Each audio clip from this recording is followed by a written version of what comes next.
La Guerra de Corea fue un conflicto bélico entre Corea del Norte y Corea del Sur que se desarrolló entre el 25 de junio de 1950 y el 17 de julio de 1953.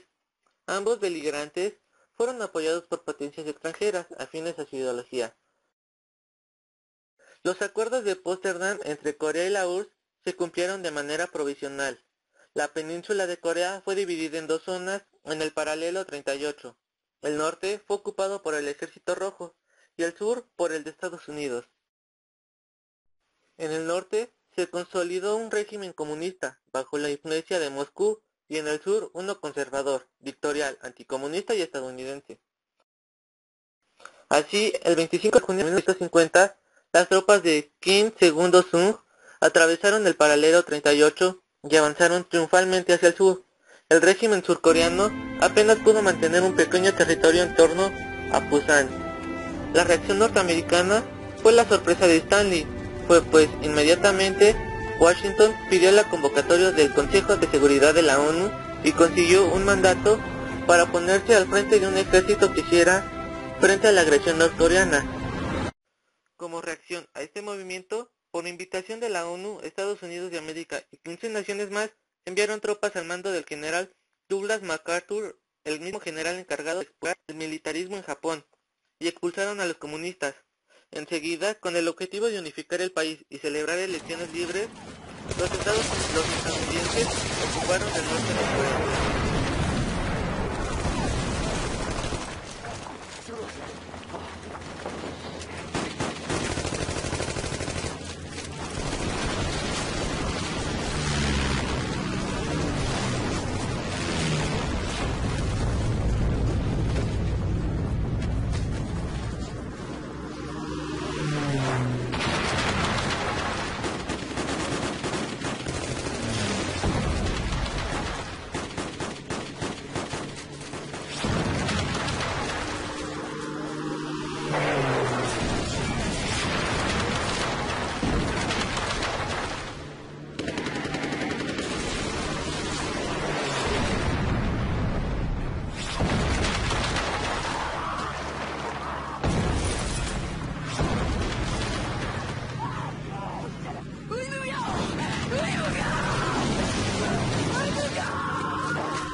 La Guerra de Vietnam. El 8 de mayo de 1954, los delegados de Vietnam del Norte y del Sur se reunieron en Ginebra con los de Francia, Gran Bretaña, la URSS, Estados Unidos, China, Laos y Camboya para discutir el futuro de toda Indochina. Según los acuerdos de la Conferencia de Ginebra, Francia y Vietnam del Norte firmaron una tregua. Se acordó la división temporal del país, tomando el paralelo 17 como línea de separación. Vietnam del Norte quedó bajo regimiento comunista y Vietnam del Sur en manos del gobierno de Saigon. Ni Estados Unidos ni Vietnam del Sur aceptaron los acuerdos de Ginebra. Por esto, Estados Unidos decide ayudar militarmente al régimen de Saigón. Llevó a cabo actividades encubiertas contra el gobierno de Hanoi. También ofreció ayuda económica directa y envió asesorías militares para entrenar a las tropas survietnamitas. En 1955, Diem, presidente de la República de Vietnam, anunció que su gobierno se negaba a celebrar las elecciones para la reunificación con el argumento de que la población del norte no sería libre para expresar su deseo. Y ante la probabilidad de un fraude electoral, esta postura obtuvo el respaldo de Estados Unidos. El gobierno comunista de Hanoi proclamó, no obstante, su firme proposición de reunificar el país bajo su hegemonía. En 1957, los simpatizantes comunistas que habían emigrado al norte tras la división del país comenzaron a regresar al sur. Esos activistas contribuyeron al Vietcong, o Vietnam Rojo, y empezaron a realizar sabotajes contra las instalaciones estadounidenses. Y en 1959 iniciaron sus ataques contra el gobierno de Diem. Los ataques se intensificaron en 1960, año en el que Vietnam del Norte proclamó su intención de liberar al Vietnam del Sur del yugo opresor de los imperialistas estadounidenses y de sus secuaces. El 10 de noviembre, el gobierno de Saigón denunció que tropas regulares norvietnamitas estaban tomando parte directa de las acciones del Vietcong en Vietnam del Sur. Sin embargo, para demostrar que el movimiento guerrillero era independiente, el Vietcong creó su propio brazo político, con un cuartel general en Hanoi, llamado Frente Nacional de Liberación. En abril de 1961, Estados Unidos firmó un tratado de amistad y de cooperación con Vietnam del Sur, y en diciembre el presidente estadounidense John F. Kennedy se comprometió con Vietnam del Sur para ayudarle a mantener su independencia, lo que hizo llegar a Saigón las primeras tropas estadounidenses.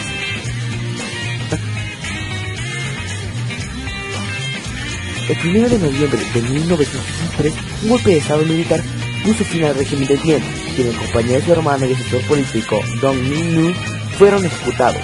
En los 18 meses siguientes al derrocamiento de Diem, Vietnam del Sur tuvo 10 gobiernos diferentes.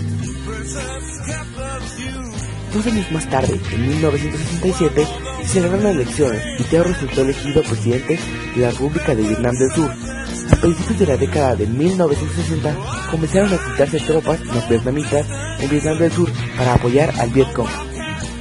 Los suministros que la URSS y la China enviaron a Hanoi eran a su vez trasladados al sur a través de la ruta de Ho Chi Minh. En la primera semana de agosto de 1964, lanchas torpederas norvietnamitas atacaron 2 destructores estadounidenses, lo que tuvo como consecuencia bombardeos de represalias sobre objetivos militares de Vietnam del Norte, ordenados por el presidente estadounidense Lyndon B. Johnson. En junio de 1966, los aviones estadounidenses comenzaron a bombardear grandes instalaciones militares en las proximidades de Hanoi y el puerto de Haiphong. A finales de marzo de 1963 se habían retirado todas las tropas estadounidenses. Vietnam proclamó su reunificación el 2 de marzo de 1976 con el nombre de República Socialista de Vietnam. La guerra de Vietnam fue esencialmente una guerra de pueblo, puesto que los miembros del Vietcong no eran fácilmente distinguibles entre la población no combatiente. Además, porque la mayor parte de la población civil fue movilizada para algún tipo de práctica activa. El amplio uso que hizo Estados Unidos del napalm mutiló y mató a miles de civiles, y el empleo de defoliante, utilizado para eliminar las coberturas vegetales, devastó el medio ambiente de un país esencialmente agrícola. Se estima que murieron más de 2 millones de vietnamitas, 3 millones fueron heridos, y cientos de miles de niños quedaron huérfanos. Se ha calculado la población refugiada en 12 millones de personas.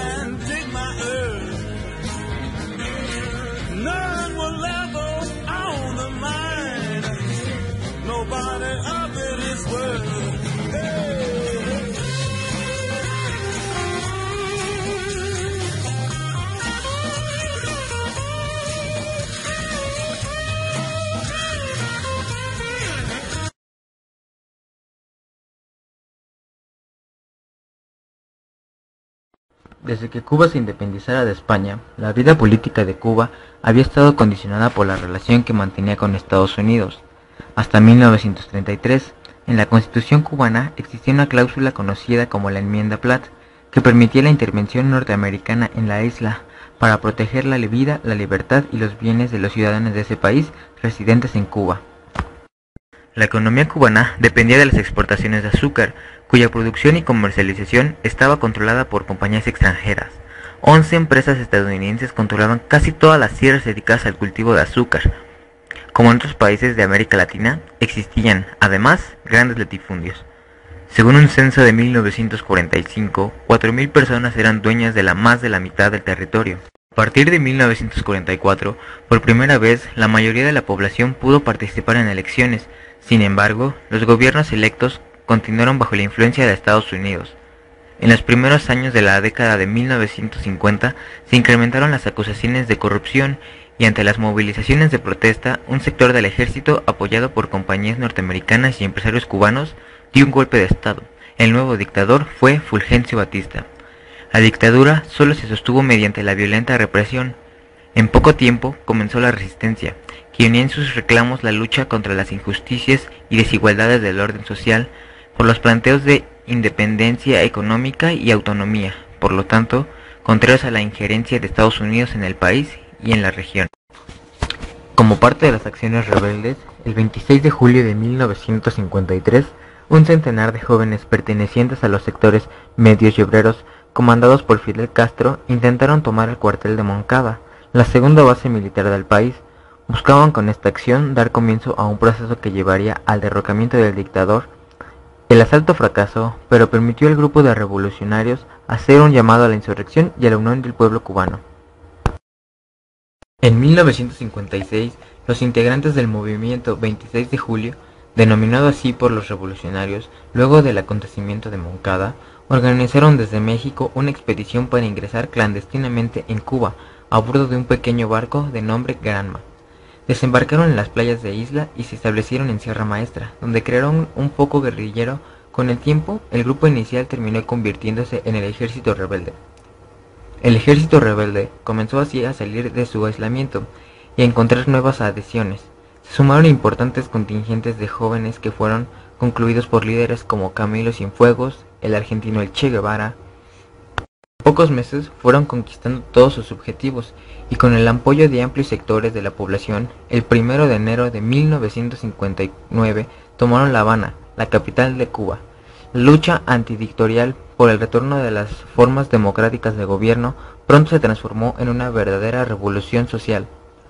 Una vez en el poder, se adoptaron un conjunto de medidas que modificaron de raíz el orden social en Cuba. El ejército de la dictadura fue reemplazado por el ejército rebelde. Los cargos de gobierno fueron asumidos por los jefes revolucionarios y a partir de ahí se inició la tarea de transformar la sociedad cubana.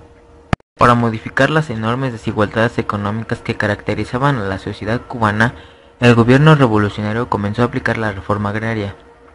Una primera ley de 1959 estableció que serían expropiadas todas aquellas tierras que excedieran las 400 hectáreas, por lo cual se respetaría la propiedad de pequeños y medianos productores. No obstante, en 1963, otra ley decidió expropiar todas las parcelas mayores de 63 hectáreas. La mayor parte de las tierras fueron distribuidas entre los campesinos que carecían de estas, y el resto pasó a formar parte de las haciendas estatales, las cuales ofrecieron trabajo a los desocupados. La política económica llevada adelante por el gobierno revolucionario afectó desde un primer momento los intereses de Estados Unidos en Cuba. En 1961, Cuba rompió relaciones con Washington. El gobierno cubano nacionalizó todas las compañías estadounidenses de la isla, medida a la que Washington respondió con la imposición de un embargo comercial. Cuba proclamó el carácter socialista de su gobierno y estrechó sus lazos comerciales con la Unión de Repúblicas Socialistas Soviéticas, la URSS, y el resto de los países socialistas. Frente a esta decisión, Estados Unidos presionó a los demás países de América Latina y logró que expulsaran a Cuba de la Organización de Estados Americanos y rompieran relaciones con su gobierno. Cuba solo logró mantener relaciones con México. Los cambios en la economía fueron acompañados por reformas en otras áreas que buscaban transformar a la sociedad cubana.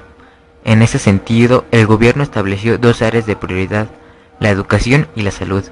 Se iniciaron campañas masivas de alfabetización, se crearon nuevas escuelas y universidades, creciendo notablemente el número de alumnos y maestros. En cuanto a la salud, se implementó una red sanitaria para garantizar en forma gratuita la asistencia a toda la población. Se crearon nuevos hospitales y clínicas, así como también institutos de investigaciones médicas. Todo comenzó un 14 de octubre de 1962, cuando un caza americano que sobrevolaba Cuba en misión de reconocimiento fotografió de forma casual el aplazamiento de una base de lanzamientos de misiles soviéticos y varios misiles nucleares SS-4 de corto y medio alcance, capaces de hacer impactos en ciudades americanas en un radio de acción de 2000 millas en 5 minutos. La instalación de estos misiles por el gobierno soviético fue una medida dura contra la política intervencionista de Estados Unidos y un jaque en la posible guerra abierta entre los dos países. Esta situación fue posible tras la alineación de Fidel en el bloque del Este, debido a que las relaciones entre Cuba y Estados Unidos eran muy tensas, desde que en abril de 1961 se produjo un intento de desembarque en la bahía de Cochinos, Cuba, por exiliados cubanos y agentes de la CIA, con el fin de derrocar al revolucionario Fidel. El día 16, el embajador soviético de Estados Unidos, Georgy Bolashkov, desmintió la posibilidad de que hubieran misiles balísticos en suelo cubano y afirmó que en Cuba solo había armas defensivas. Estas declaraciones engañosas provocaban que la situación fuera aún más tensa. Llegó el día 23 de octubre y la situación no había cambiado, y era muy posible que varios misiles estuvieran operativos y listos para ser lanzados. El día 26 de octubre acababa todo y se ponía fin a toda la delicada situación política. Gracias a la actuación diplomática de los dos países, el acuerdo entre los dos países consistía en la retirada de misiles de Cuba por la URSS y por parte americana de sus misiles en Turquía y la garantía de no invadir Cuba. Finalmente, el 29 de octubre, Nikita Khrushchev envió a Fidel Castro un informe de los términos del acuerdo soviético-norteamericano sobre Cuba.